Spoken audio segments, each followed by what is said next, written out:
Formativ qiymətləndirmə.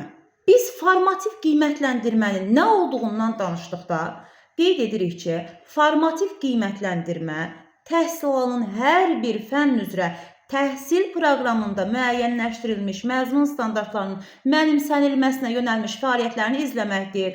Bu prosesdə onların qarşısına çıxan çətinlikləri müəyyən edib aradan qaldırmaqdır. Bax, bu formativ qiymətləndirmənin məqsədidir. Bu tərif bizə onu deyir ki, yəni biz formativ qiymətləndirmə keçirmirik ki, sonda şagirdə hər hansı bir qiymət yazaq, tutaq ki, gündəliyinə hər hansı bir səviyyə yazaq, səviyyə üzrə hər hansı bir meyarı qeyd edək. Bununla da bizim formativ qiymətləndirmə keçirdik? Hə, keçirdik. Yəni, formativ qiymətləndirmə o yekuna əsaslanmır.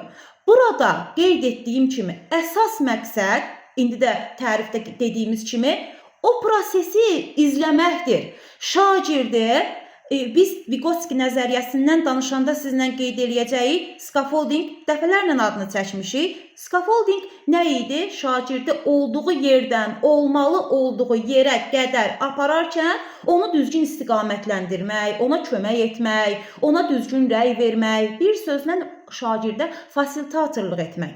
Bax, formativ qiymətləndirmənin də əsas mahiyyəti budur.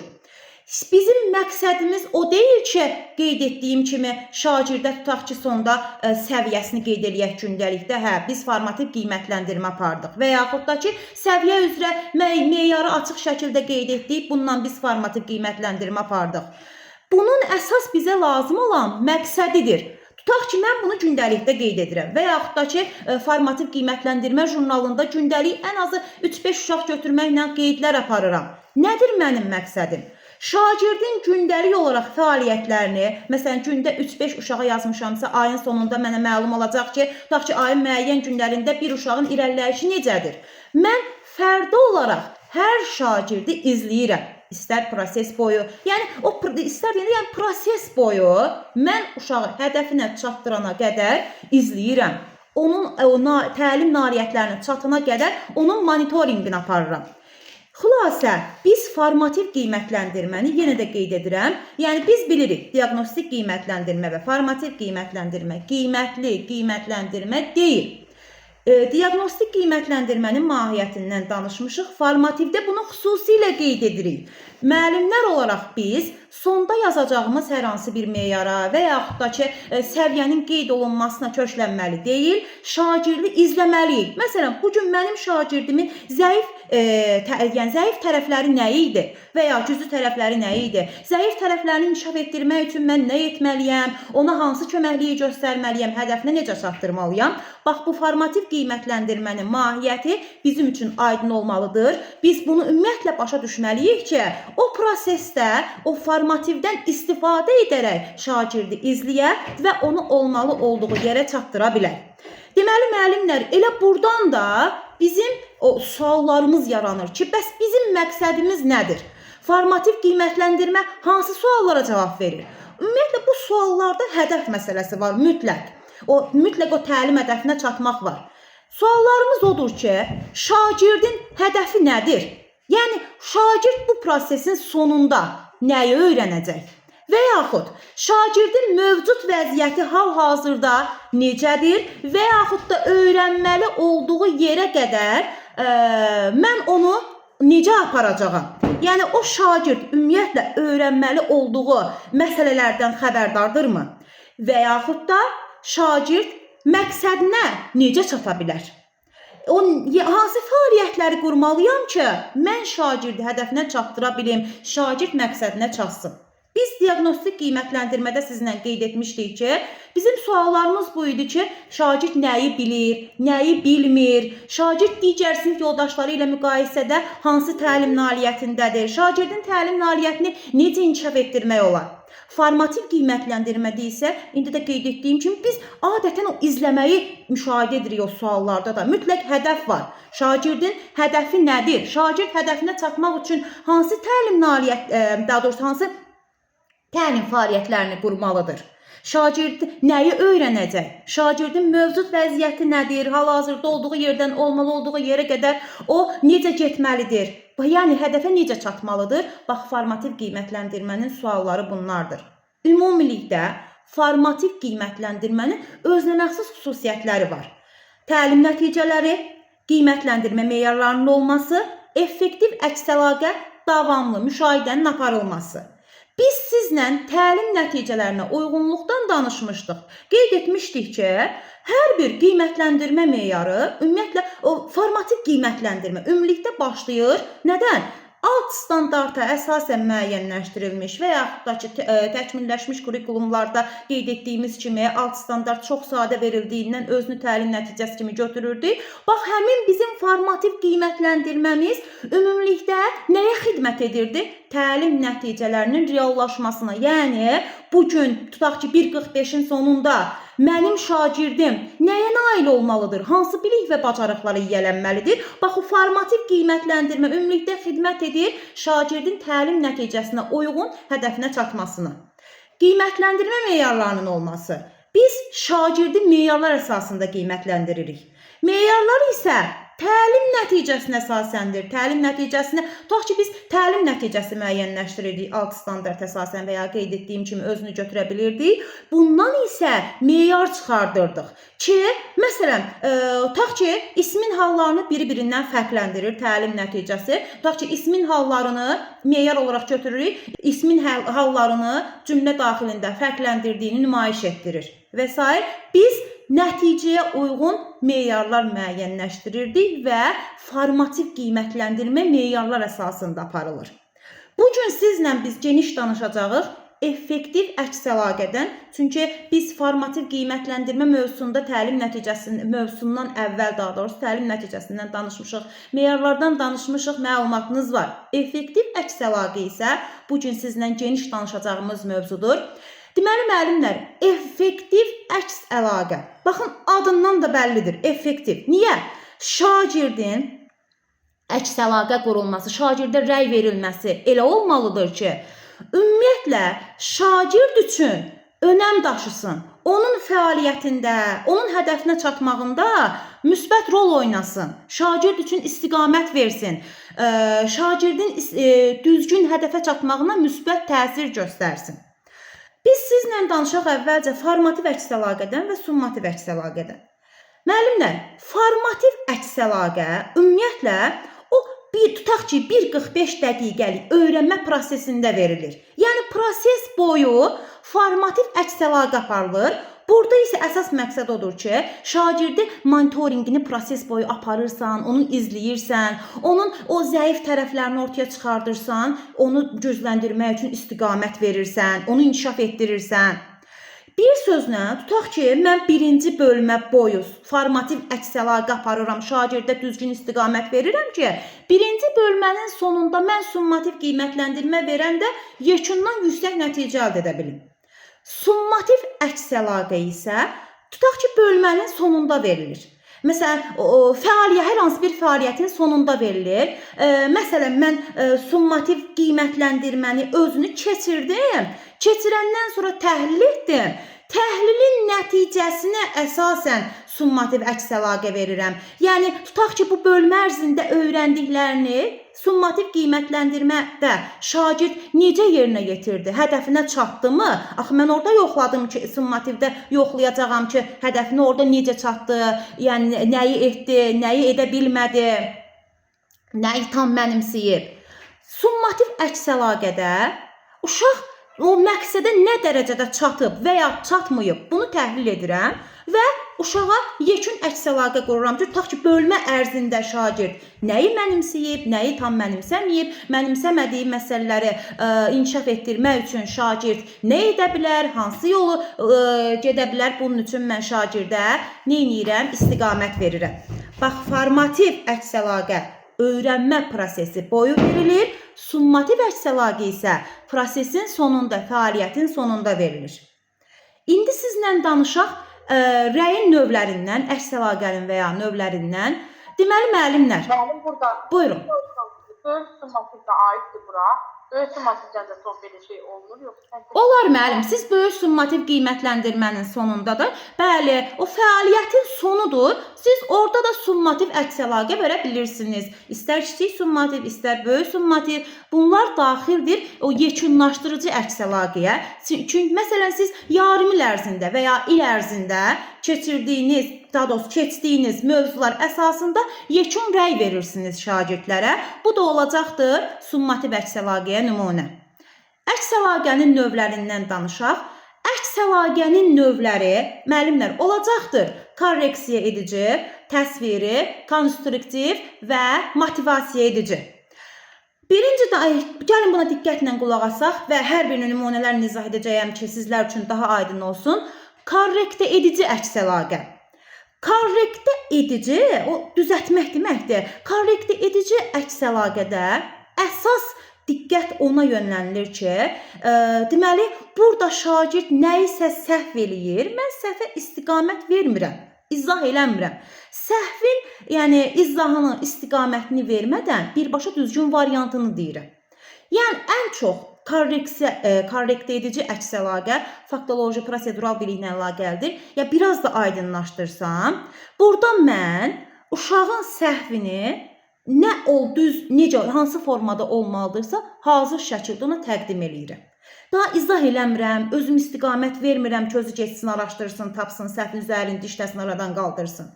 Tutaq ki, uşaq misalı həll eləyib, gətirir, mən misalın hazır düsturunu, tutaq ki, misalda yanlış düsturdan istifadə eləyib və ya düsturu yadından çıxarıb, mən düsturu hazır şəkildə verirəm. Və yaxud da uşaq, tutaq ki, şeiri səsləndirir, hər hansı bir sözü yanlış tələffüz eləyir, mən həmin sözün düzgün tələffüz formasını uşağa təqdim edirəm. Deməli, mən onun izahını vermirəm, istiqamət vermirəm. Sadəcə olaraq səhvi qeyd eləyirəm, elə hazır şəkildə də o səhvi düzgün forması nədirsə, onu uşağa bildirirəm.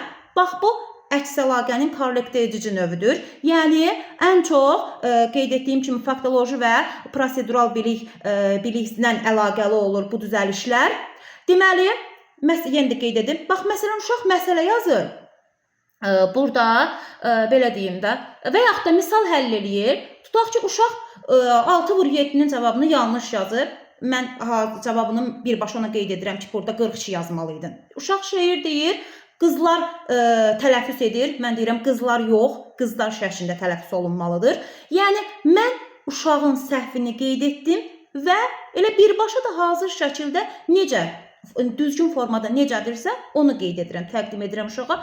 Bax, bu korrektə edici əks əlaqədir. Buradan konstruktiv əks əlaqəyə keçim, çünki adətən konstruktiv və korrektə edici əks əlaqə biri-biri ilə qarışdırıla bilir. Baxın, müəllimlər, indi qeyd etdim. Korrektə edici əks əlaqədə səhvi qeyd edirəm, amma istiqamət vermirəm, izah eləmirəm. Birbaşa düzgün cavabı qeyd edirəm. Ancaq konstruktiv əks əlaqədə mən səhvi qeyd edirəm şagirdə. Səhvi qeyd eləməklə yanaşı, həmin elədiyi səhvi haqqında ona məlumat verirəm. Həmin səhvini şagird necə aradan qaldıra bilərsə, bunun istiqamətini, yolunu verirəm. Məsələn, deyirəm ki, uşağa mətin vermişəm. Yenə də ismin hallarını uyğun seçib boşluqları doldurmalıdır. İsmin hallarına uyğun sözləri seçib boşluqları yəni yazmalıdır.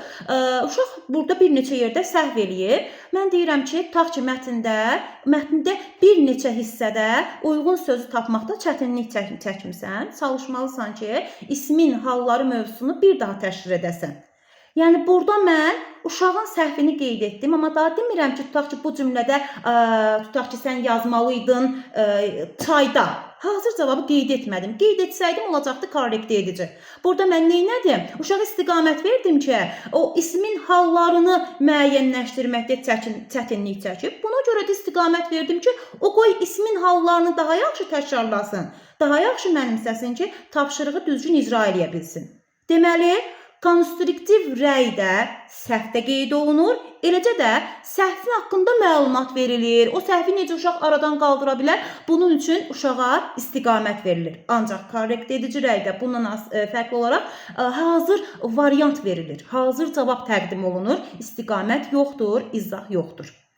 Təsviri əks əlaqə. Bu əks əlaqə növündə şagird nəyi yerinə yetirə bilib, nəyi bilməyib. Yəni uşaq zəif tərəfi nədir, güclü tərəfi nədir? Nəyi müsbət edib, nəyi mənfi edib? Bax bu uşağa ümumi olaraq bildirilir, amma münasibət bildirilmir. Məsələn deyirsən ki, sən mətnə uyğun ideyanı düzgün müəyyənləşdirmisən, ancaq fikrini əsaslandırmaqda çətinlik çəkirsən. Yəni uşağın həm güclü tərəfini qeyd elədim, həm zəif tərəfini qeyd elədim və salam. Amma daha onda mən əlavə istiqamət vermirəm, əlavə genişləndirmirəm. Yəni münasibət bildirmirəm. Sadəcə olaraq təsviri əks əlaqədə uşağın səhvi nədir, düzü nədir? Uşağa həmin o müsbət mənfi tərəfini qeyd eləyirəm. Bax bu olacaqdır təsviri əks əlaqə. Motivasiya edici əks əlaqə isə şagirdə həvəs vermək, onu ruhlandırmaq, ona stimul verməkdir. Ancaq bunu biz emosional rəy verməklə qarışdırmalı deyilik, çünki emosional rəy vermək destruktiv rəydir. Yəni şagirdi o qapalı düşüncə tərzinə yönəldən, biz Karl Dweck'dən danışanda bundan geniş danışacağıq nəzəriyyədən ki, indi bir tam izah edeyim, sonra ondan bir də deyəcəm. Motivasiya edici əks əlaqə, bir də var emosional rəy. Motivasiya edici əks əlaqə müəllimlər şagirdə necə deyim, onun nə isə uşaq əldə eləyibsə, əlbəttə ona motivasiya vermək lazımdır, onu ruhlandırmaq lazımdır, həvəsləndirmək lazımdır ki, o qoy gördüyü işdən, o qazandığı uğurdan biraz məmnun olsun, sevinsin, daha da həvəslə çalışsın növbəti dərsdə. Bax bu motivasiya edicidir. Ancaq emosional rəy birbaşa şagirdi tərifləməyə yönəlib. Onun o belə deyim, qürrələnməsinə yönəlir. Necə? Məsələn, motivasiya edici əks əlaqədə mən deyirəm ki, tutaq ki, afərin sənə. Sən bu dəfə və yaxud da sən keçən dərsdən fərqli olaraq bu dəfə daha diqqətli idin. Məsələnin həllində addımları düzgün müəyyənləşdirə bilirsən. Belə deyim də, məsələnin addımlarını şərtinə uyğun şəkildə belə deyim, yaza bilirsən, misal qura bilirsən. Yəni mən uşağa afərin, əhsən, belə deyim də şagirdi ruhlandırıram, həvəsləndirirəm, ona növbəti addımlar üçün motivasiya verirəm. Amma emosional rəydə idrak fəaliyyəti yoxdur. Sadəcə uşağa deyirsən, halal olsun sənə, elə sən belə nəticə əldə edəcək uşaqsan. Yəni halal olsun sənə, səndən başqa cür addımda gözləmirdim. Yəni onsuz da ki, sən belə olmalıydın, onsuz da sən yüksək nəticə əldə etməliydin, başqa necə olacaqdı ki? Yəni mən uşağa emosional rəy verməklə ondan daima yaxşı şeylər olduğunu, daha doğrusu daima yaxşı nəticələr gözlədiyimi deyirəm. Belə olanda da uşaq məsələn birdən nəyisə səhv eləyəndə artıq uşağın motivasiyası düşür. O yavaş-yavaş qapalı düşüncə tərzinə keçir. Yəni o düşünür ki, sanki müəllim onun üzərində elə bir tələb qoyur ki, o heç vaxt səhv eləyə bilməz. Ancaq motivasiya edici rəy emosional rəydən fərqli olaraq belə deyil. Uşağı gələcək fəaliyyətinə doğru biraz da yönəldir. Yəni biz məsələn bu afərin, əhsən cümlələri ilə başlayan cümlələr əksəriyyət hallarda onu da qeyd edeyim, müəllimlər tərəfindən emosional rəy kimi qiymətləndirilir. Amma bu düzgün deyil. Yəni biz afərin əlbəttə uşağa deməliyik, əlbəttə uşağa motivasiya verməliyik, uşağı sevindirməliyik, ruhlandırmalıyıq. Afərin, əhsən və s. halal olsun sənə demək olar, amma bunun arxasında uşaq nəyi düzgün elədi? Yəni mən ona niyə afərin deyirəm? O bugün nəyi əldə eləyib ki, mən ona afərin deyirəm? Onu mənim belə deyim də, onu ruhlandırmaqda məqsədim nədir? Nəyə nail olub? Bir sözlə, mən o uşağın motivasiya edici rəydə mütləq idrak fəaliyyətinə yönəlik də rəy verirəm. Onu gələcək addımlara doğru ruhlandırıram. Bax, emosional rəydən motivasiya edici əks əlaqənin fərqi bundan ibarətdir. İndi hər bir naib bir də nümunə çəkim mən sizə. Deməli, birinci biz danışdıq korreksiya edici rəydən. Korreksiya edici rəy qeyd etdim ki, elə bir rəydir ki, müəllim şagirdin səhvini görür və səhvinə istiqamət vermir, düzəliş vermir. Sadəcə olaraq proses anında elə birbaşa o səhvi düz variantı nədirsə onu təqdim edir. Məsələn, deyirəm ki, tutaq ki, sənin uşaq cümlə yazıb gətirir. Deyirəm ki, yazdığın cümlə doğrudur. Ancaq tutaq ki, mən sabah getdim. getdim yox, mən sabah gedəcəyəm yazmalıydım. Yəni uşaq getdim orada səhv yazıb, feilin zamana görə düzgün yazmayıb növünü. Mən orada getdimin yerinə gedəcəyəm qeyd etməli olduğunu uşağa birbaşa təqdim etdim. Bu nə oldu? Korreksiya edici rəy. Sonra sizlə danışdıq konstruktiv rəydən. Qeyd etdim ki, korreksiya edici rəydən fərqli olaraq konstruktiv rəydə nə var? Uşağa istiqamət verilməsi var. Uşağa gələcək fəaliyyətini daha yaxşı qurması üçün, inkişafı üçün istiqamət var, köməklik var. Məsələn, uşağa deyirəm ki, belə deyim də, uşaq yenə də, məsələn, mətni, məsələ yazıb uşaq. Məsələnin həll üsulunu, həllini düzgün yazıb. Sadəcə olaraq 3 addımlı məsələnin 3-cü addımını yanlış yazıb. Uşağa deyirəm ki, bu həll üsulun düzgündür. Sən işarəti də qurmusan, hər 2 addımı düzgün müəyyənləşdirmisən. Ancaq sən diqqət yetirməliydin ki, məsələdə cəminin tapılmasından söhbət gedir. Həmin o məsələnin sonuncu şərtinə diqqətlə fikir versəydin, 3-cü addımı da düzgün misal yazaraq məsələni düzgün yekunlaşdırmış olacaqdın.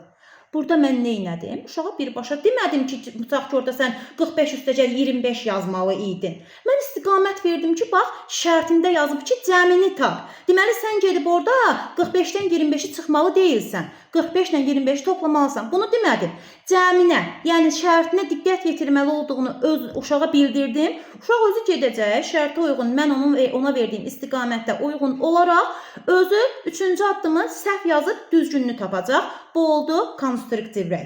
Təsviri rəydə qeyd etdim ki, uşağın nəyi var burada? Nəyi düz edib, nəyi düz etməyib? Yəni ümumilikdə və yaxud da yəni mən buna aid uşağa təsvir edici rəy verirəm. Bax, məsələn, yenə də deyirəm, tutaq ki, sən bu tapşırıqda əsas fikri düzgün ifadə etmisən, düzgün nümunələr qurmusan. Məsələn, düzgün nümunə, ancaq izahın biraz daha geniş olsaydı, mövzunu daha aydın göstərəcəkdin, daha aydın ifadə edəcəkdin. Deməli, uşaq tapşırıqda düzgün fikri müəyyənləşdirib, nümunələr tapıb. Bu onun güclü tərəfidir. Ancaq izahdan biraz daha geniş olmalıydı, daha aydın olmalıydı ki, qoy mövzu da daha aydın görünsün. Bu isə onun zəif tərəfidir. Mən nə etdim? Nə burada istiqamət yoxdur, nə heç nə yoxdur. Sadəcə olaraq uşağın səhvini, düzünü o uşağa təsvir elədim ki, müsbət tapşırığın həllində nəyi düz eləyib, nəyi səhv eləyib, nəyi müsbətdir, nəyi mənfidir. Bax, bu olacaqdır təsviri rəy və sonda motivasiya edici rəy. Deməli, burada da qeyd etdim ki, emosional rəy deyildir. Emosional rəydən fərqli olaraq, deməli, biz şagirdi gələcəyə ruhlandırırıq. Onu sonraki addımları üçün həvəsləndiririk. Məsələn, deyirəm ki, uşağa, afərin sənə, sən bu gün tapşırığın üzərində, belə deyim də, təqdirə layiq şəkildə işlədin.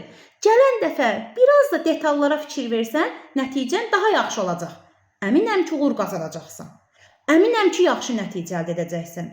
Əminəm ki, tutaq ki, gündən-gün irəliləyəcəksən.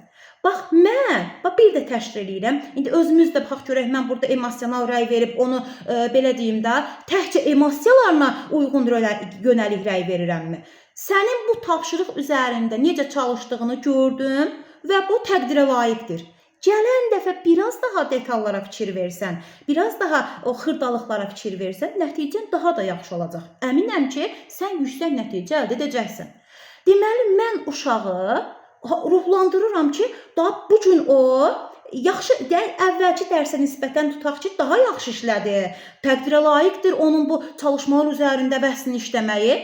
O çalışmalıdır ki, növbəti dəfə detallara daha yaxşı fikir versin. Belə olarsa, onun nəticəsi yüksələcək. Bax, uşağa bir yer qoyuram ki, məsələn, belə olarsa, o biraz da nəticə əldə edəcək. Yəni, mən onun idrak fəaliyyətinə uyğun şəkildə motivasiya edici rəy verdim. Amma bu emosional olsaydı, mən deyərdim ki, şagirdə, sən onsuz da həmişə bu tapşırıqları yaxşı eləmişsən, yaxşı yerinə yetirmişsən, sən elə həmişə də yüksək nəticə əldə edəcəksən. Yəni mən səndən başqa nəticə də gözləmirəm.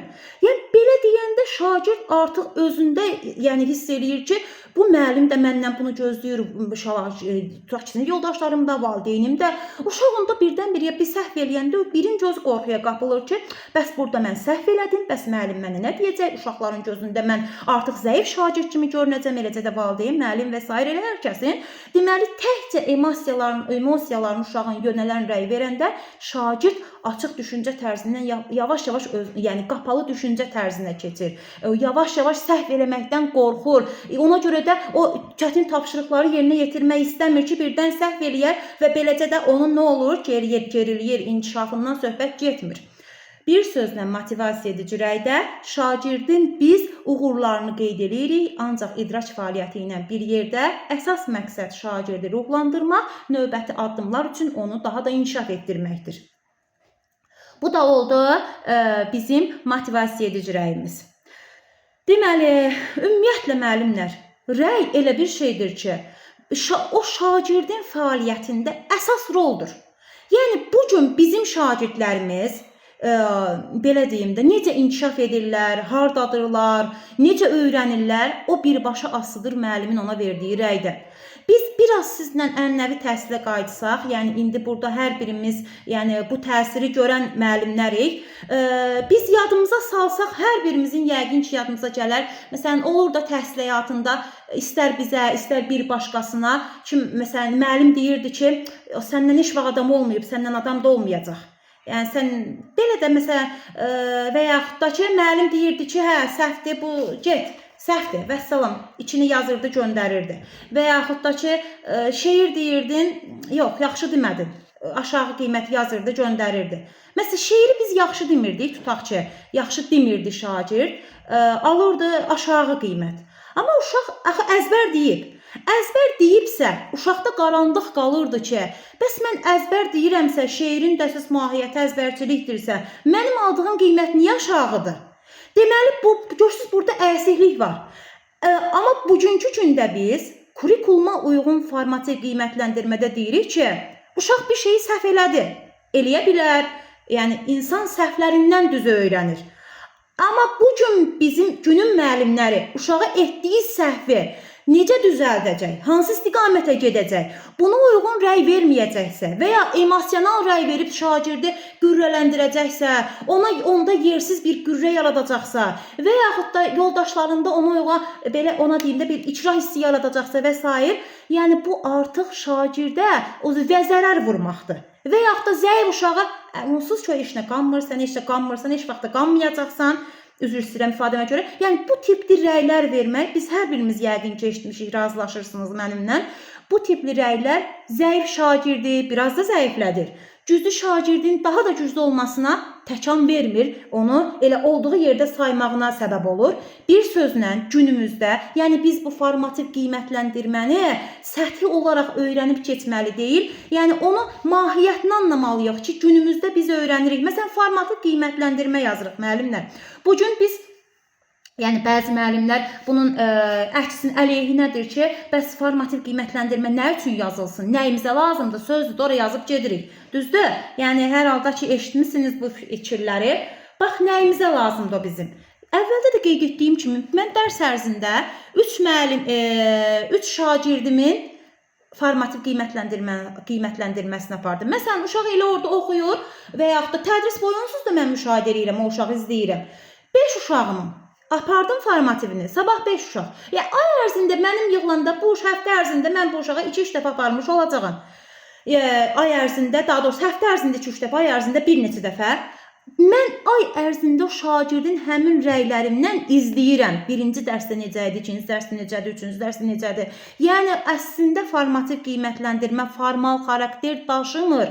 Şagirdi, bax, bu formativ qiymətləndirmənin mahiyyətinə uyğun olaraq izləmək, monitorinqini aparmaq, həqiqətən də bölmənin sonunda, tədris prosesinin sonunda onu həqiqi çatmalı olduğu yerə çatdırmaq məqsədi daşıyır.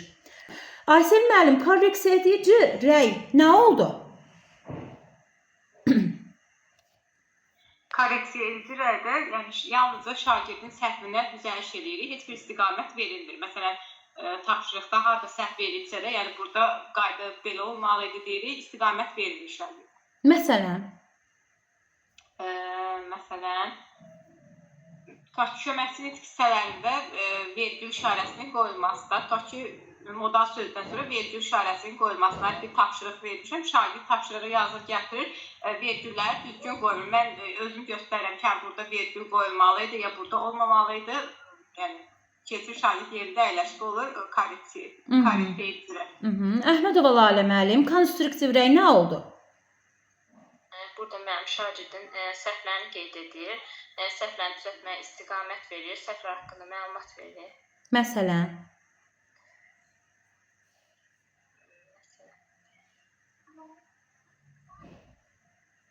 Məsələn, riyaziyyatda bir məsələ həlli vermişəm. Məsələn, səhv həll eləyib, amma səhvini düzəltməyə istiqamət verirəm. Onun düzgün cavabı yox, həmin o istiqamətləndirirəm ki, necə həll eləmək olar məsələn. yəni də müəllim, məsələn, bir dənə konstruktiv rəy verin. Siz fikirləşincəyə qədər Zeynəb müəllim bizə qeyd eləsin təsvir edici rəyin nə olduğunu. Təsvir edici əks əlaqəni. Təsvir rəydə şagirdin nəyi düz, nəyi səhv elədiyi qeyd edilir, nəyi düzgün yerinə yetirdiyi, nəyi səhv yerinə yetirdiyi qeyd edilir, amma səhvlərinə istiqamət verilmir. Məsələn, Məsələn, sifətin dərəcələrini seçməyi şagirdə tapşırır. Azaltma və çoxaltma dərəcələrini, azaltma dərəcələrini düz yazır, çoxaltma dərəcələrində səhv var. Qeyd edirik səhv olduğunu, amma düzəltməsi üçün istiqamət vermirik. yəni da müəllim, yəni deyə bilərsiniz ki, tutaq ki, sifətin dərəcələrini başa düşmüsən, yəni azaltma və çoxaltma dərəcəsi, sadəcə olaraq çoxaltma dərəcəsini fərqləndirməkdə çətinlik çəkirsən, beləmi? Yəni ümumi olaraq, yəni əslində detallı məlumat versəniz, tutaq ki, deyə bilərsiniz ki, sifətin dərəcələrini ümumi olaraq biri-birindən fərqləndirirsən, ancaq tutaq ki, çoxaltma dərəcəsini bəzi hallarda azaltma dərəcəsi ilə qarışdırırsan. Yəni tutaq ki, məsələn, yəni şagirdin nəyi səhv, nəyi düz etdiyi burada ona təsvir edilir. Bəs yaxşı, Yusifova Lalə müəllim, siz bizə motiv edici rəy verin. Motiv edici rəydə şagirdin idrak fəaliyyətinə yönəlmiş rəy verilməlidir, ona ruhlandırılmalıdır, prosesə biləcək. Məsələn, deyə bilərik ki, məsələn, fizikadan deyək ki, bu dəfə məsələn tətbiqində daha yaxşı idin, keçən dəfəkinə nisbətən məsələn şey demək olar məncə. Sonra müəllim, elə vəssalam.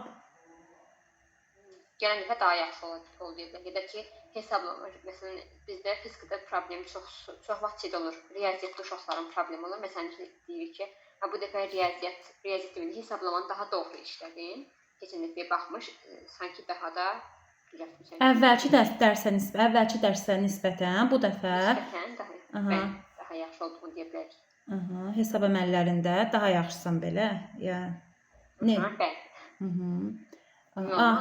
Afərin sənə. Əvvəlki dərsə nisbətən bu dərsdə irəliləyiş əldə etmisən. Hesab əməllərinin üzərində daha yaxşı işləyirsən. Hesab əməllərinin belə deyim də, bilmirəm sizin fənninizdə bu necədir? Daha yaxşı tətbiq edirsən. Yaxşı. Bəs Lalə müəllim, siz fikirləşdinizmi? Buyurun, qeyd edin bizə rəyinizi. İstiqamət verə bilər ki, məsələn, siz məsələnin nə verildiyini, məsələn, sizdə nə tələb edildiyini daha dəqiq bilin, öyrənin. Yəni, məsələn, həll etmədən və planını qurun. O sizə daha rahat həll etməyə kömək edir. Belə istiqamət verə bilər. Məsələn, məsələdə uşaq şərtini qurmaqda çətinlik çəkir. Deyə bilərsiniz ki, məsələnin misallarını düzgün yazmısan, tutaq ki, ancaq şərtini düzgün qeyd etməmisən. Cümlələrin hər birini oxuyub anlamağa diqqət yetirsən, daha yaxşı oxuyub anlasan, şərtini də verilən ədədlərə uyğun müəyyənləşdirməkdə çətinlik çəkməyəcəksən. Yəni uşağa zəif tərəfini necə gücləndirə bilərsə, buna uyğun istiqamət veririksə, bu olur konstruktiv rəy. Yaxşı. Deməli biz sizinlə burada problemimiz olmadı ki, fərqləndirməkdə çətinlik çəkməyəcəksiniz ki. Yəni başa düşdük, düzdürmü? İstiqamət hansında var? Konstruktivdə. Aha. Zəif güclü tərəf hansında var? Sadəcə deyirsən detallı ki, bu zəif güclüdür. Təsvirdə. Aha. Emosional rəyin hansını qarışdırmırıq? Motivasiya edici. Yaxşı. Hansında birbaşa düzgün cavabı təqdim edirik? Aha. Korrekt edici rəydə, bəli, birbaşa cavabı düzgün qeyd edirik. Bu da olacaq korrekt edici rəy. İndi müəllimlər, sizlə danışaq. Deməli, təsvir, əks əlaqə, konstruktiv, motive edici, deməli, daha doğrusu korrekt edici. Bunlardan danışdıq. Aydındır, problemimiz yoxdur, inşallah da olmayacaq. İndi isə məzmunundan danışaq. Deməli, əks əlaqənin məzmunu.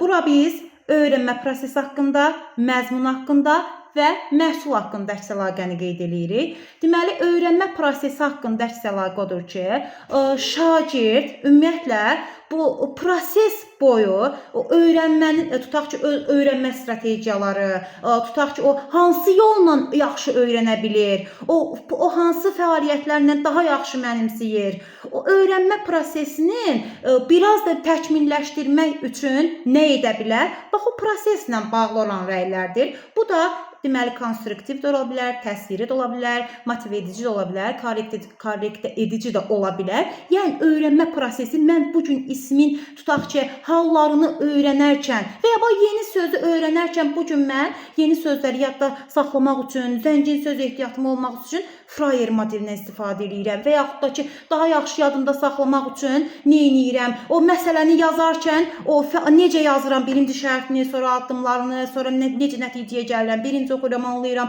Yəni, o prosesi daha yaxşı hala gətirmək üçün, nəticəyə doğru, o əldə etdiyim, belə deyim də, nəticəyə yönələrkən o fəaliyyətimi mən necə qururam, hansı üsullardan, hansı metodlardan istifadə edirəm? Bax, bu öyrənmə prosesi haqqında əks əlaqədir. Motivasiya edici də ola bilər, konstruktiv də, təsviri də, korrekt edici də. Məzmun haqqında, məhsul haqqında. Baxın, öyrənmə prosesi nə isə öyrənmək üçün, təlim məqsədinə çatmaq üçün izlədiyimiz yoldur. Məzmun oradan öyrəndiyimiz bilik və bacarıqlardır. Məhsul əldə etdiyimiz sondakı nəticədir. Məsələn, müəllim konstruktiv rəy verir, o fəaliyyətlə bağlı. Tutaq ki, işini necə qurur, necə olsa daha yaxşı öyrənər. Məzmunla bağlı qurur, korrekt edici, məsələn, konstruktiv rəy verir, məsələn, məzmunla bağlı, o bilik, bacarıq əldə etməli olduğu, o səhvi harda eləyib, hara diqqət eləsə daha yaxşı öyrənəcək. Məhsul, yəni nəticə. Məsələn, uşaq layihə işləyib gətirib. Məsələn, uşaq summativ qiymətləndirmə yazıb, o bizim əlimizdə olan nəticədir. Bax, bu məhsul isə nəticəni nəzərdə tutur. Həmin nəticə haqqında əks əlaqə isə summativ olur. Bunu biz başda qeyd etdik. Formativ və summativ olmaqla rəydə. Deməli, öyrənmə prosesi və məzmun haqqında əks əlaqə konstruktiv, təsviri, motive edici və korreksiya edici ola bilər. Məhsul isə bizim sonda əldə etdiyimiz nəticədir. Bu isə olacaqdır. Tutaq ki, əldə etdiyimiz, o qazandığımız, ərsəyə qoyduğumuz o nəticə keyfiyyətlidirmi, yaxşıdırmı, uyğundurmu, meyarlar əsasındadırmı? Bax, bu isə olacaqdır, deməli, summativ əks əlaqə. İndi müəllimlər, ümumiyyətlə, biz sizlə indi danışaq müşahidənin, daha doğrusu, bax, əvvəldən sizlə qeyd eləyəndə dedik ki, formativ qiymətləndirmə təlim nəticələrinə uyğun olmalıdır, qiymətləndirmə meyarı olmalıdır, effektiv əks əlaqə mütləq qurulmalıdır və sonda da qeyd etmişdik ki, davamlı aparılmalıdır. Üçündən məlumatımız var artıq. Davamlı müşahidə aparılması nə deməkdir? Mən bugün 1:45 dəqiqənin axı, yəni əvvəldən də dediyim kimi mən fokuslanmıram ki, bugün 1:45-in axırında yalnız təlim məqsədinə çatsın şagird. Ümumiyyətlə, davamlı müşahidə bütün proseslərin, ümumiyyətlə, o qiymətləndirmənin davamlı şəkildə aparılmasıdır. Elə buna görə də biz məsələn formativ qiymətləndirmə jurnalından istifadə edirik ki, şagirdlərimizi davamlı olaraq izləyək. Yenə də qeyd etdiyim kimi gündə bir neçə şagirdimi baxım, müşahidə edim, onun əsasında qiymətləndirmə aparım, formativ qiymətləndirmə və bundan mən səmərəli şəkildə istifadə edim şagirdin inkişafı üçün. Yəni davamlı müşahidə aparılmalıdır ki, nəticə də şagird üçün, eləcə də müəllimin öz işini düzgün qurması və qiymətləndirməsi üçün effektiv olsun. Davamlı prosesdir. Müşahidə formal və qeyri-formal ola bilər. Formal müşahidə nədir? Qeyri-formal nədir? Baxın müəllimlər, formal müşahidə odur ki, tutaq ki, mən belə deyim də məqsəd yönlü şəkildə eləyirəm bunu. Yəni əvvəlcədən planlaşdırılmış şəkildə eləyirəm. Məsələn, mən uşağa tapşırıq verirəm ki, bu gün dərsdə öyrəndiyini yoxlayıb. Yəni müşahidə eləyim ki, nəyə nail oldu. Ümumiləşdirici və ya dərs keçirirəm öyrəndiklərinə dair. Burada şagirdi müşahidə eləyirəm, görüm o nəyə nail olub, necə mənimsəyib. Qeyri-formal müşahidə isə proses boyu onsuz da aparılır. Müəllim dərsə girəndən ta çıxana kimi proses boyu. Yəni davamlı şəkildə müəllim tərəfindən aparılan müşahidə formal müşahidədir. Üzr istəyirəm, qeyri-formal müşahidədir. Ancaq formal müşahidə məqsəd yönlü şəkildədir. Yəni bu gün mən beynimdə tutmuşam ki, planlaşdırmışam ki, uşaqlarda tapşırıq verəcəm. Bu tapşırığın köməyi ilə yoxlayacam görüm onlar ismi tam mənimsəyiblər ya yox. Yəni o tapşırığı verməkdən məqsədim müşahidə etməkdir şagirdlərin necə anladığını, necə fəaliyyət qurduqlarını və s. Bir sözlə qeyri-formal məqsəd yönlü, qeyri-formal deməli məqsəd yönsüz belə deyim. Yəni onsuz da aparılır. Formal müşahidə isə məqsəd yönlü, planlaşdırılmış şəkildə aparılır. Səmərəli əks əlaqə nədir? İndi biz başdan danışırıq rəydən. Dedik ki, konstruktiv olmalıdır, korrektiv olmalıdır, motivasiya verməlidir və s. Əslində müəllimlər səmərəlidir bunların hamısı. Bəs səmərəlidir. Bir də var səmərəsiz rəy. İndi Gülnarə müəllim tələsidir, müəllim bəs destruktiv rəy. Ondan yenə mən biraz da danışacağam, ələş tələsməyək. Səmərəli əks əlaqə necə olmalıdır? Səmərəli əks əlaqə qeyd etdiyimiz kimi uşağa ümumiyyətlə istiqamət verməlidir. Uşağı izləməlidir. Uşağın əksiz, güclü tərəflərini ortaya çıxartmalıdır. Müşahidə prosesi elə aparılmalıdır ki, sonda şagirdin xeyrinə olsun. Yəni ümumiyyətlə səmərəli əks əlaqəni hesab eləyirik şagirdin təlim ehtiyacları haqqında məlumat verməsini. Məsələn, mən bu günlərim dərs prosesi ərzində izləyirəm şagirdlərimi. Tutaq ki, baxıram ki, şagirdlərim əgər mən ismi keçmiş, ismin hallarını yenidə fərqləndirməlidirsə, onlar belə deyim də, hər bir şagirdim eyni cür deyil. Axı biz diferensial təlimdən danışmışıq. Onları maraqlarına görə, hazırlıq səviyyəsinə görə, öyrənmə tərzlərinə görə fərqləndirmişik. Bax, bu formativ qiymətləndirmədə təlim ehtiyacları bu müəllimə belə deyim də şagirdin ayrı-ayrılıqda təlim ehtiyacları haqqında məlumat toplamaq imkan yaradır ki, onlara fərdi yanaşsın. Yəni o prosesdə diferensial yanaşmanı tətbiq etsin. Mən bu gün müşahidə edirəm ki, mənim əl adında şagirdim necə öyrənir, nəyi öyrənir, hansı yolla öyrənir, öyrəndi, necə öyrəndi və s. Əvvəli necədir, nə bilim Lalə necədir? Bir sözlə şagirdlərimi ayrı-ayrılıqda hansı təlim nailiyyətində olduğunu mütəmadi olaraq izləyirəm.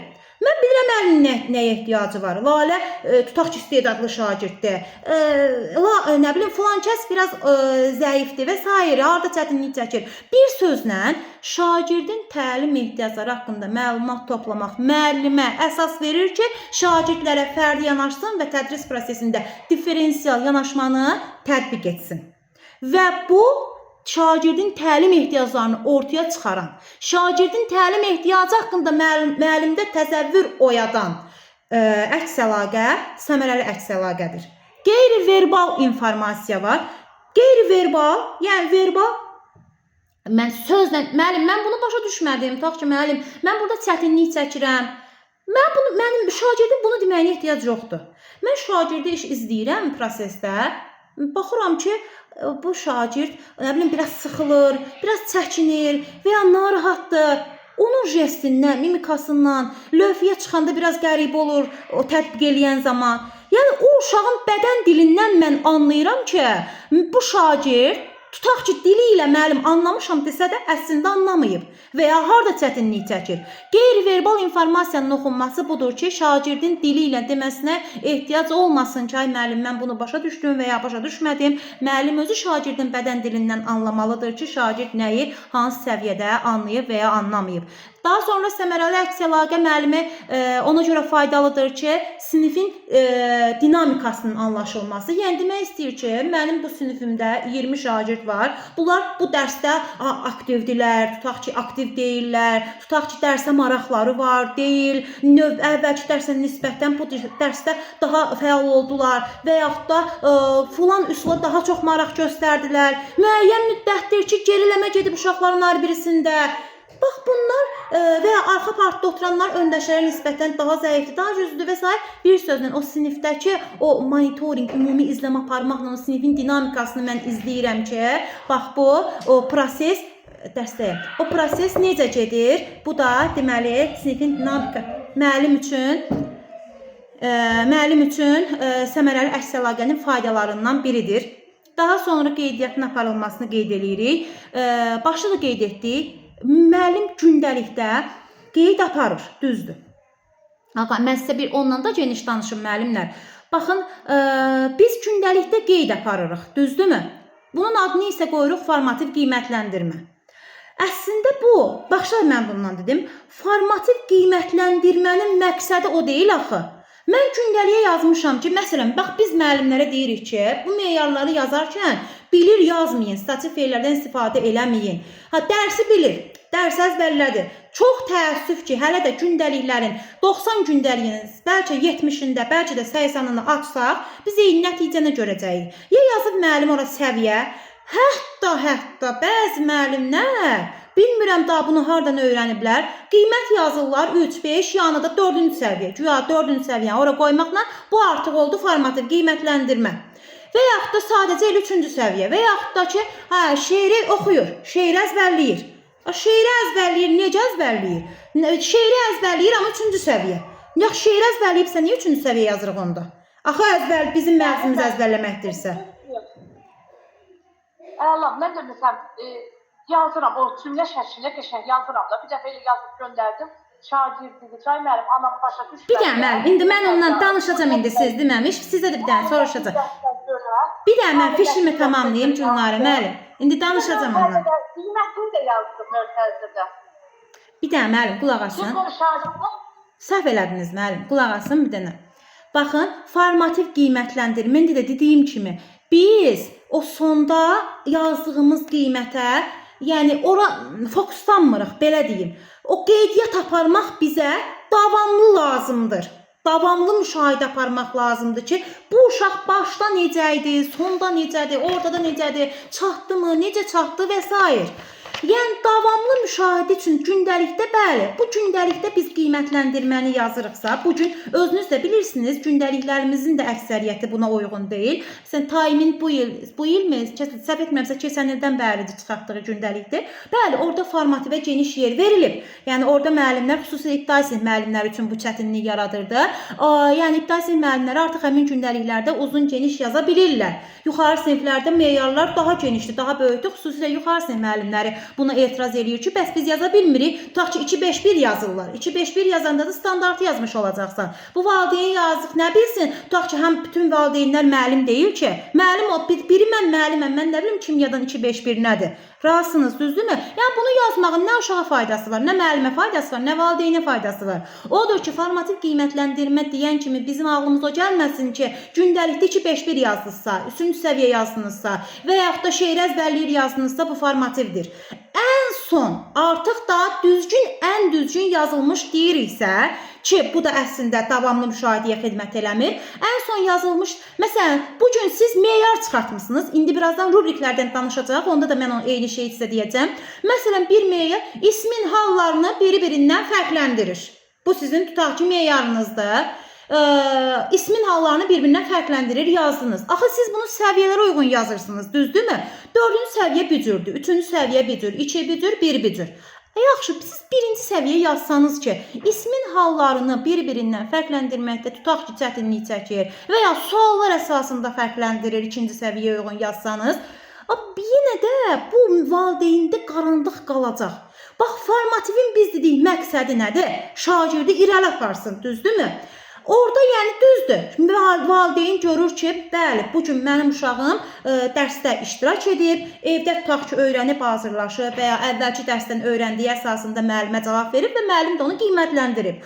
Amma nə valideyn baxanda, nə uşaq baxanda orada gələcəkdə, məsələn, sual əsasında cavab verirsə, deməli, yaxşı mənimsəməyib. Yaxşı mənimsəməkdən ötürü nə etməlidir? Hansı istiqamət verilməlidir? Bu orada yoxdur.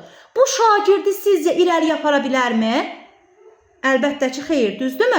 Deməli, biz əgər başdan, biz birinci cümlədə mən nə dedim? Mahiyyət etibarı ilə formativ şagirdi irəliyə aparmaqdır. Bir formativ ki, şagirdi irəliyə aparmır, əslində deməli, bu formal yazılmışdır.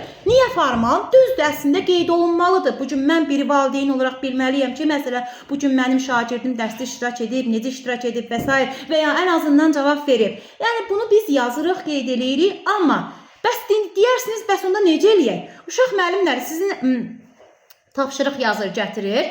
Bu xüsusilə ibtidai siniflər üçün lazımlıdır. Yəni, yuxarı siniflərdə şifahi şəkildə uşağı ifadə elədikdə sən rəyi, o uşaq onu anlayır. İbtidai sinif müəllimləri üçün, daha doğrusu ibtidai sinif şagirdləri üçün bu çox da anlaşıqlı olmur. Həm yadlarında qalmır, həm həmin an etibarı ilə onlar tam mənimsəyə bilmirlər. Dəftərdə, məsələn, indi biz özünüz bilirsiniz, ibtidai siniflərdə əsasən 1-2 dəftərləri olur. Bu da nədir? Müəllim orada geniş rəy yaza bilsin deyə, uşağı həqiqətən inkişaf etdirə bilsin deyə. Yəni, orada tapşırıq verirsinizsə əgər, o tapşırığa 3-4-5 yazmayın. O 3-4-5-i dəftərə saxlamayın. Adətən bu da belə olunur. Gündəliyə müəllim 3-4-5-i yazmır deyə hayfını dəftərdən çıxır. Yoxlayır, 3-4-5-i yazır və salam. Çalışın ki, məsələn, ismin uşaq orada halını fərqləndirə bilməyibsə, orada istiqamət verir. Rəyiniz orada yazın və yaxud da rəyi həftənin sonunda gündəliyinizdə qeyd eləyin. Nədə zəif idi, həftə ərzində nədə zəif idi, neynəsə güclü olar. Yəni, uşağı istiqamət verici rəydən xəbərdar eləyin, özünü də, valideynin də ki, yəni sizin formativiniz əziyyət çəkirik, yolsuz keçiririk, həqiqətən mahiyyətinə uyğun və şagirdi irəliyə aparmış olsun həmin keçirdiyimiz formativ qiymətləndirmə. İndi buradan mən gəldim hardan qeydiyyatın aparılmasından. Deməli, biz yenə də qeyd etdiyim kimi öz tutaq ki, hər hansı bir qeydiyyat dəftərimizdə adını biz bugün qoyuruq, onsuz ki, aparırıq formativ jurnalımızda, biz bunun qeydiyyatını aparırıq. Sinif rəhbərləri sinif jurnallarında, o ayrılmış hissələrində deməli qeyd eləyirlər, qeydiyyat aparırlar uşağın irəliləyişini, gerilənməsini. Deməli, bir də səmərəli rəy əsasdır. Mütləqdir, faydalıdır şagirdin özünü qiymətləndirməsini dəstəkləməsi üçün ki, şagird, belə deyim də, axı şagirdə biz rəy veririk, şagirdi inkişaf elətdiririk, şagirdi irəliyə aparırıq. Deməli, biz şagirdi özü haqqında fikirləşməyə təşviq edirik ki, şagird bugün bu bilik bacarıqdaydı, belə eləsə sabahlarım daha yaxşı olacaq. Yəni, şagirdi öz haqqında düşünməyə, özünü qiymətləndirməsinə sövq edirik. Bu da səmərəli əks əlaqənin faydalarından biri kimi qiymətləndirilir. Deməli, müəllimlər, bəs biz formativ qiymətləndirməni necə apara bilərik? Sinifdə sual-cavab prosesi apara bilərik, müzakirə apara bilərik sonda keçdiyimiz mövzuya uyğun. Eyni zamanda özünü qiymətləndirmə, yoldaş qiymətləndirməsi və s. İndi bir-bir danışaq sizinlə. Məsələn, sual-cavab. Dərsi keçmişik, sonda sual-cavab edirik. Açıq və qapalı suallardan istifadə etməklə. Biz bunu bilirik artıq. Açıq suallar, qapalı suallar hər ikisi həm aşağı, həm yuxarı təfəkkür səviyyəsinə aid ola bilər. Ancaq aşağı təfəkkür səviyyəsinə ən çox qapalı suallar, yuxarı təfəkkür səviyyəsinə isə ən çox açıq suallara aiddir. Əgər faktlara əsaslanırsa, uşaqdan əzbərçilik tələb edirsə, onun təfəkkürünə əsaslanmırsa, münasibət bildirməsini istəmirsə, bu, deməli, qısa hə-yox cavabları, bəli, xeyir cavabları tələb edirsə, bu qapalı suallar idi. Məsələn, deyirsən ki, Çaldıran döyüşü neçənci ildə baş vermişdir? Məsələn, deyirsən ki, əlifbanı əzbərlə və ya əlifba nəyə deyilir və s. Ancaq açıq suallar şagirddən münasibət bildirməyi tələb edirdi. Onun təfəkkürünə yönəlmişdi, təxəyyülünü inkişaf etdirirdi. Məsələn, səncə Cahandar ağa obrazı etdiyi hərəkətlərdə haqlı idimi? Və yaxud da ki, Səncə bu olmasa necə olardı və s. Yəni uşağın təfəkkürünün məhsulu həmin sualın nəticəsində gətirilib qoyulur ortaya. Şagirdə biz öz belə deyim də münasibət bildirməsini istəyirik. Faktlara əsaslanmır sualın cavabı. O şagird öz fikrini formalaşdırır, öz formalaşdırdığı fikri əsaslandırır öz fikri ilə.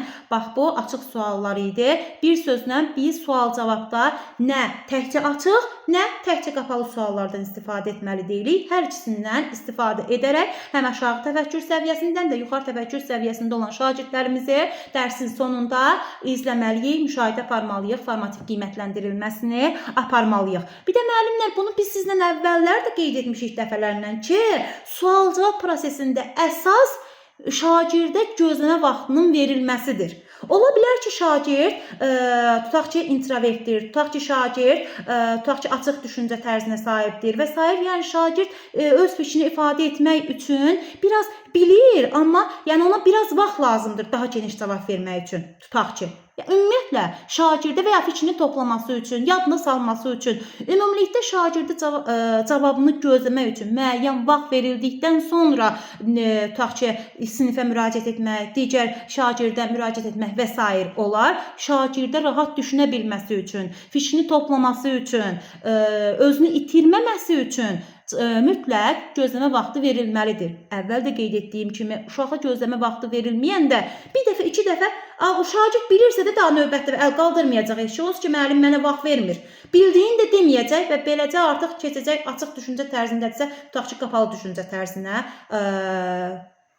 Karl Dweckdən yenə də bundan sizlə danışacağıq. Nəticə olaraq sual-cavab prosesi formativ qiymətləndirmənin üsullarından biridir. Açıq və qapalı suallardan istifadə oluna bilir. Çalışmalıyıq ki, hər iki tipdən istifadə edək və şagirdə mütləq bu prosesdə gözləmə vaxtı verək. Daha sonra özünü qiymətləndirmə və yoldaş qiymətləndirməsindən danışaq sizinlə. Müəllimlər, özünü qiymətləndirmə və yoldaş qiymətləndirməsi. Ümumiyyətlə, özünü qiymətləndirmə şagirdin metakognitiv biliklərini, metakognitiv bacarıqlarını inkişaf etdirməyin də yollarından biridir.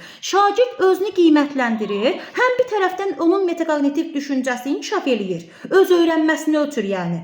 Yəni, baxır ki, o təlim məqsədinə çatmaq üçün neynəməlidir, nəyi yaxşı eləyib, nəyi pis eləyib, özü üçün öz öyrənmə strategiyalarını müəyyənləşdirir, öz metodlarını tapır, növbəti dərs üçün daha yaxşı inkişaf eləyir, çünki öz üzərində artıq işləməyi öyrənir. Bax, bu şagirdin birinci növbədə xidmət edir metakognitiv biliklərinin inkişafına və eyni zamanda yenə də qeyd etdiyim kimi öz öyrənməsini ölçür və inkişafı üçün özünün strategiyalarını müəyyənləşdirir. Və özünü qiymətləndirmə başqa yoldaş qiymətləndirilməsindən də istifadə edə bilərik. Yəni, təkcə bu deməkdir ki, sinifdə qiymətləndirmə aparan yeganə insan müəllim deyil. Müəllim eyni zamanda şagirdin də özünü qiymətləndirməsi üçün, cütlər şəklində tutaq ki, yoldaşların da bir-birini qiymətləndirməsi üçün, tutaq ki, qrup işlər zamanı qrupların bir-birini qiymətləndirməsi üçün şərait yaratmalıdır.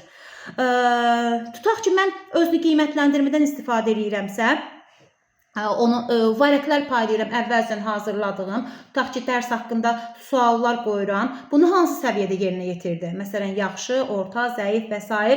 səviyyələr üzrə uşaq özünü qiymətləndirir və ya yaxşı, orta, kaf və yaxud da özündən razı qaldım, qalmadım. Müxtəlif formalarda şagirdin özünü qiymətləndirməsinə müəllim şərait yaradır. Yoldaş qiymətləndirməsində də həmçinin tutaq ki, şagirdlərdən biri digərini, o fəaliyyətini izləyir, o prosesi izləyir və ona rəy verir.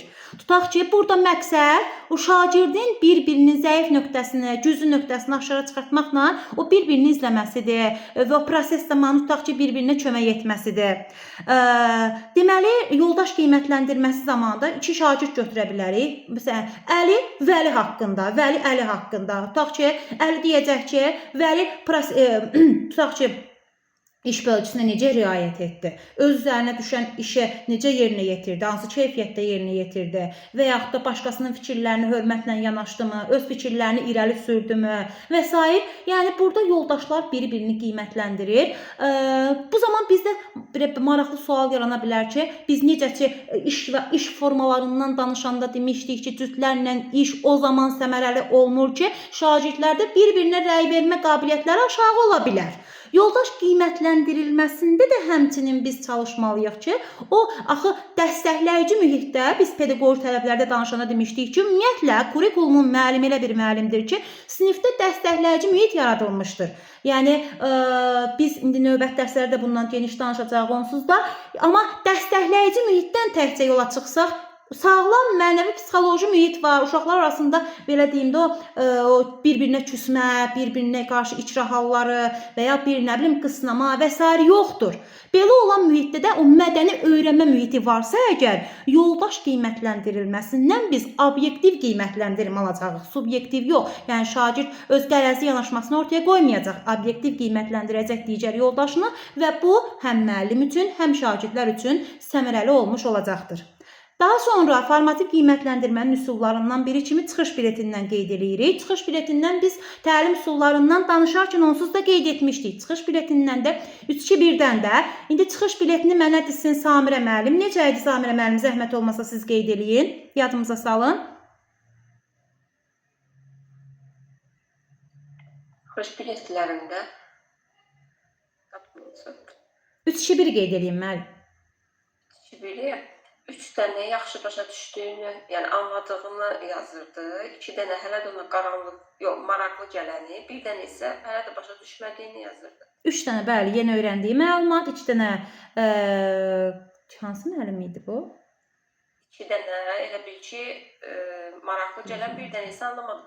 Çıxış biletində də orada nəyi öyrəndi, yoxsa necə öyrəndin?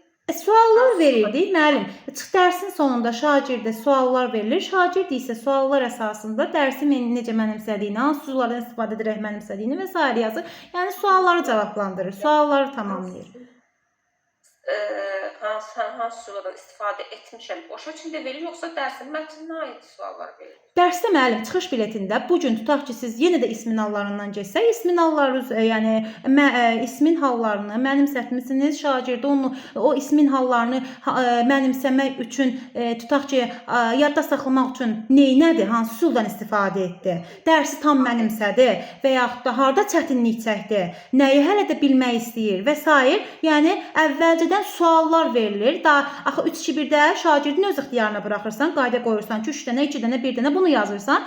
Çıxış biletində isə suallara şagird cavab verir. Ona verilmiş suallara cavablandırmaqla, məsələn bu tutaq ki, o əvvəlki illərdə var idi test imtahanlarının əvvəl axı uşaqlar bilet çəkirdilər, cavab verirdilər. Bax bu da elə bir yadda saxlaya bilərik ki, o dərsin sonunda şagird necə mənimsədiyinə biletlərin sayəsində ölçür şagird özü də, müəllim özü də. Deməli 3-2-1 çıxan müəllimimiz Firuzə müəllim, yox, Fazilə müəllim. Aha. Deməli, bu oldu bizim 3-2-1 çıxış biletimiz nəyə xidmət eləyir? Formativ qiymətləndirmənin keçirilməsinə üsullarından biridir.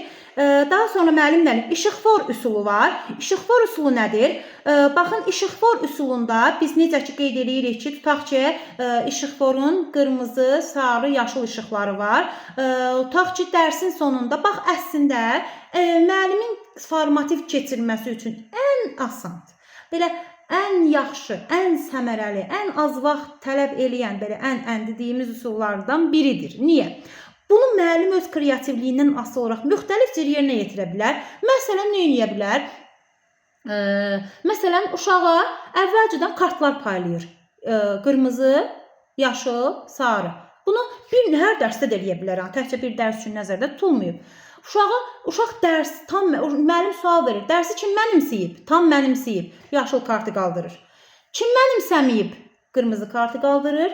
Kim qismən mənimsəyib? Yəni tam mənimsəməkdə çətinlik çəkib. Bu uşaq isə sarı kartını qaldırır və beləcə 3 dənə sual əsasında müəllim artıq müəyyənləşdirir. Kim dərsi bildi, kim bilmədi, kim qismən bildi.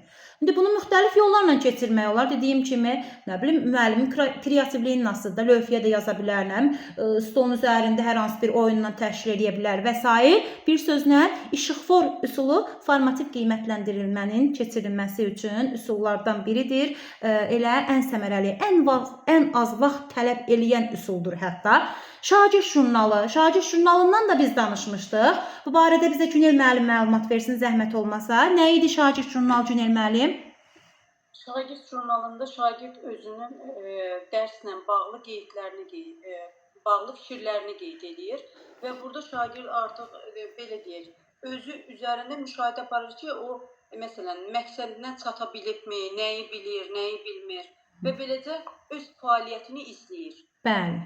Aha, doğru. Jurnalı vasitəsilə. Aha, bəli, gündəlik qeydlər aparır şagird jurnalında. Şagird özü haqqında öz öyrənməsini izləyir, daimi özünə səmərəli strategiyalar, uyğun strategiyalar qurur, müəyyənləşdirir. Bəli, şagird jurnalı. Bəs yaxşı, bunu qoy özüm deyim. Deməli, düşün, paylaş, bölüş. Bəli, dərsin sonunda yenə suallar qoyur və ya dərsin ümumi mahiyyətini belə deyim, mahiyyətinə uyğun hər hansı bir problem ortaya qoyur.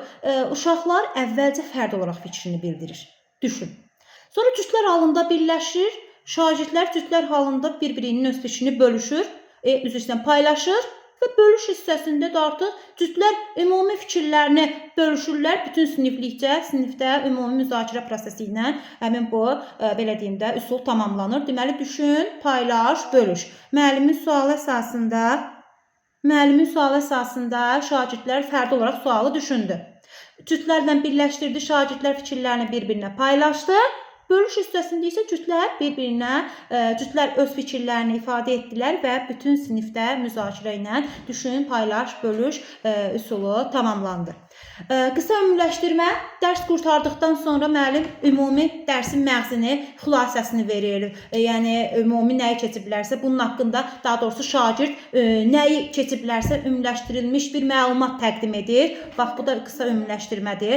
Yəni ki, öyrəndiklərinin xülasəsini öz sözləri ilə ifadə eləyir. Bu, qısa ümumiləşdirmə, deməli, yenə də xidmət eləyir formativ qiymətləndirmənin aparılmasına. Deməli, müəllimlər, bu formativ qiymətləndirilmənin üsullarından biz bir neçəsini qeyd etmişdik, bir neçəsini indi qeyd etdik. İndi rubriklərdən geniş danışacağıq. Rubriklər yenə də formativ qiymətləndirilmənin üsullarından biridir, keçirilmə üsullarından.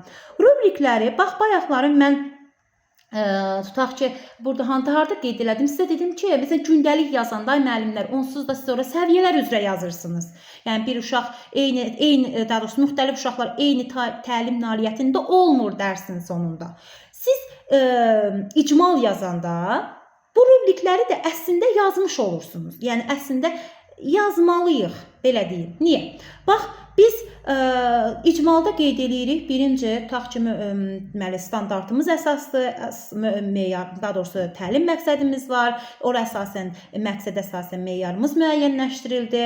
Meyarımıza hər uşaq eyni səviyyədə çatmadığından biz onu səviyyələr üzrə qeyd edirik. Bax, bu rubriklərdə ümumiyyətlə, bax, budur, meyarımızdır. Meyarımızın biz burada keyfiyyət səviyyəsinə uyğun isə meyarların təsvirini veririk. Məsələn, müəllimlər, bax, bu günlərim, elə başdan bu dərsdə ismin hallarından danışmışıqsa, yenə də elə gedək. Bir, tutaq ki, meyar götürsək, ismin hallarını üzərində danışmışıq bu mövzu dərs ərzində, tədris prosesi ərzində. İsmin hallarını biri-birindən fərqləndirir. İsmin hallarını tutaq ki, bu bizim meyarımızdır. Bax, rubrikin, onu qeyd edim, rubrikin 3 əsas hissəsi var. Meyar, keyfiyyət səviyyəsi və meyara uyğun keyfiyyət səviyyəsinin təsviri. Burada çətin bir şey yoxdur. Yəni, demək istəyir ki, meyarı yazırsan, hansı səviyyədədir? Birinci səviyyədir, ikinci səviyyədir, üçdür, yoxsa dörddür. Bu, keyfiyyət səviyyəsi hissəsidir. Üçüncü, meyara uyğun keyfiyyət səviyyəsinin təsviri, yəni deyir ki, o meyara ikinci səviyyədə olan şagird necə cavab verir? Üçüncü səviyyədə olan şagird necə cavab verir? Onu təsvir elə. Deməli, 3 hissədən ibarət oldu rubrik. 1. Meyar. Məsələn, ismin hallarını biri-birindən fərqləndirir. Keyfiyyət səviyyəsi. Məsələn, 4-cü səviyyə. 3. Meyara müvafiq keyfiyyət səviyyələrini təsviri. 4-cü səviyyəli şagird ismin hallarını bir-birindən əlavə nümunələr çəkməklə fərqləndirir. Deməli, mən nə etdim? Ümumi meyarı qoydum. Meyarın səviyyəsini qeyd elədim. Bu oldu keyfiyyət səviyyəsi. Bir də nə etdim? Həmin, tutaq ki, meyara uyğun keyfiyyət səviyyəsini təsvir elədim. Sözlə ki, necə? Bunu mən qeyd etdim ki, müəllim əvvəlcədən yazmalıdır, planlaşdırmalıdır planında ki, o istər formativ yazarkən, istər nə bilim, yəni formativ jurnalda qeyd eləyərkən, istərsə də gündəlikdə qeyd eləyirik onsuz da, gündəlikdə yazarkən qoy müəllim üçün asan da olsun, əvvəlcədən planlaşdırılmış şəkildə olsun və rubriklər bax budur. Nədir?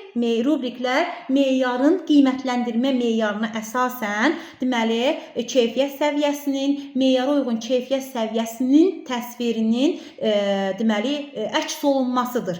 Bunu bax, həm biz icmalda yazıb əvvəlcədən deməli planlaşdırırıq, bizim işimizi qurmağımız üçün asan olsun deyə. Həmçinin də məsələn biz bunu əvvəlcədən yazıb lövhədən də asa bilərik, nə bilim lövhəyə yaza da bilərik ki, qoy hər bir şagird də, yəni əvvəlcədən işini planlaşdırılmış şəkildə özü də görsün, yəni uşaq üçün də məlum olsun. Onsuz da biz meyarı əvvəlcədən şagirdlərə şifahi şəkildə elan eləyirdik, düzdürmü? Dərsin əvvəlində. Yəni bu rubrikləri də hazırlayıb lövhədən assaq, yenə də bu bizim işimizin səmərəliliyinə gətirib çıxaracaqdır. Bu da oldu bizim rubriklərimiz və formativ qiymətləndirmənin keçirilmiş üsullarından biridir. İndi sizlə rubriklərin var, deməli, təyinatına görə növləri. Alacaqdır rubriklər analitik, holistik. Bu da asandır. Analitik, yəni analiz, o təhlil, xırda-xırda, spesifik, holistik, ümumi. Nə deməkdir? Bax, müəllimlər, məsələn, siz qrup iş aparandan sonra meyar cədvəli hazırlayırsınız. Bax, orada o meyar cədvəli, bax, elə o meyar cədvəli rubrik eyni şeydir. Yəni, orada siz analitik rubrikdə hazırlaya bilərsiniz, holistik rubrikdə hazırlaya bilərsiniz. Əgər sizin hazırladığınız rubrik analitik rubrikdirsə, deməli, siz orada bugün nə keçmişsinizsə meyarları bir-bir qeyd eləyəcəksiniz. Tutaq ki, ismin hallarından da danışmışsınız, ismin məna növlərini də danışmışsınız, bir-birindən fərqləndirmək üçün nəsə tapşırıq vermişsiniz, onu ölçürsünüz. Yəni, nəyi öyrətmişsiniz, nəyi ölçməlisinizsə, spesifik olaraq onu konkret qeyd edirsiniz. Ancaq holistik rubrikdə ümumi qiymətləndirmə. Məsələn, bugün ismin halları, məna növlərindən danışmışsınız, başqa nəsə eləmişsiniz, üçünü bir yerdə deyirsiniz. Elə üçünü bir meyarla yekunlaşdırırsınız ki, ismin hallarını fərqləndirir məna növlərinə görə. İsmi hallarına və məna növlərinə görə fərqləndirə bilir. Yəni, ismi ait sözləri, belə deyim, ismi yəni eyni bir mənaya gəlir, çıxır sonda. İsmi hallarını və deməli, məna növlərini fərqləndirə bilir. Bu, ümumi şəkildə verildiyindən olacaqdır analitik rubrik.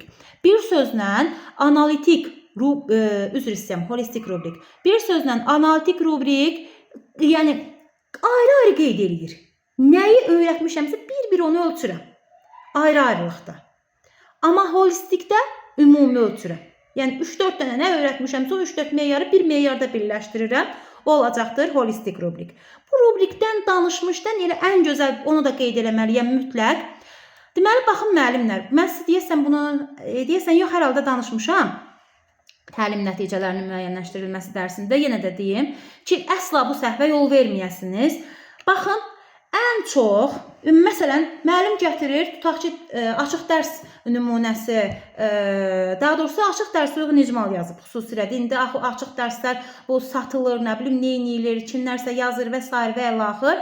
Bu son dövrlərdə ən çox müşahidə etdiyim, müəllim gətirdi icmal qoydu qabağıma, müəllim bu icmal, baxırsan ki, icmalda yazıb vaxta riayət eləyir, nə bilim, yoldaşının fikrinə hörmət edir və nə, düzgün komand işində iştirak eləyir, məsələn.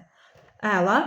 Bu ilə bizim işimiz tamamlandı. Bir 45 dəqiqə ərzində mən müəllim olaraq çalışmışam ki, yalnız uşağı komandada iştirakını yoxlayım. Yəni, bu 45 dəqiqədə mən heç mi bu uşağı məzmuna aid işini öyrətmədim? Heç mi bu idrak fəaliyyətinə uyğun heç bir iş gördürmədim? Heç mi bu uşağı məzmunla bağlı heç nə öyrətmədim ki, hələ onu yoxlamayım da? Heç vaxt bu səhvə yol verməyək ki, yalnız rubriklərdə qeyd eləyəsiniz uşağın fəaliyyətinə uyğun meyarlar. O qeyd eləmək istəyirsiniz, sonda eləyin. Mütləq, əvvəl də demişəm, rubriklərdə məzmunun qiymətləndirilməsinə uyğun meyarlar, daha sonra fəaliyyətinə yönəlmiş meyarlar ola bilər. Yəni, bugün siz uşağa ismin hallarını öyrətmisinizsə, fərqləndirmisinizsə, mütləq onu ölçəcək meyarınız olmalıdır. Ondan sonra fəaliyyət uyğun meyar. Yəni yenə də qeyd edirəm, heç vaxt yəni o nə həmin belə deyim də qiymətləndirmə cədvəlindən istifadə etməyin, nə sizə təqdim olunan düzgün qəbul etməyin. Yəni bilin ki, bu yanlışdır. Məzmunun qiymətləndirilməsi və buna uyğun meyarlar mütləq şəklində rubriklərdə olmalıdır. Daha holistikdən danışdım, analitikdən danışdım sizlə. Daha sonra ümumi rubrik nədir? Bir də tapşırığa yönəlik nədir? Bundan da danışaq. Deməli, ümumi rubrik odur ki, müəllimlər, məsələn, belə deyim də, məqsədindən asılı olaraq rubrikin növləri ümumi ola bilər. Bir də xüsusi, belə deyim, xüsusi ola bilər. Məsələn, ümumi odur ki, mən bunu həmişə istifadə edə bilərəm. İstifadə edə bilərəm. Məsələn, tutaq ki, mən məsələ həllini ilin başından axırına kimi eyni cür ölçəcəm. Məsələn, eyni meyarlar əsasında ölçəcəm ki, şərtini müəyyənləşdirir, addımlarını müəyyənləşdirir və s. Addımlarını düzgün tapır, düzgün qurur, şərti uyğunlaşdırır. Bu məsələ həllinə uyğun mənim daim ölçəcəyim, tutaq ki, meyar eynidirsə, bu ümumi meyardır. Məsələn, essenin yazılması da buna bir nümunədir. Amma tapşırıq, yəni xüsusi rubrikləri isə bu gün mən ismi keçmişəm, sabah sifəti keçəcəyəm, nə bilim, sabah feili keçəcəyəm. Mənim gündəlik olaraq keçəcəyim mövzular fərqlidirsə, deməli, mən ümumi rubrikdən necə istifadə edə bilərəm ki? Axı, mənim mövzum, öyrətdiyim məzmun, bilik, bacarıq dəyişdikcə, mənim meyarlarım da dəyişəcəkdir. Bu artıq olacaqdır xüsusi tapşırıqlar haqqında meyarlar, xüsusi tapşırıqlara yönəlmiş meyarlar.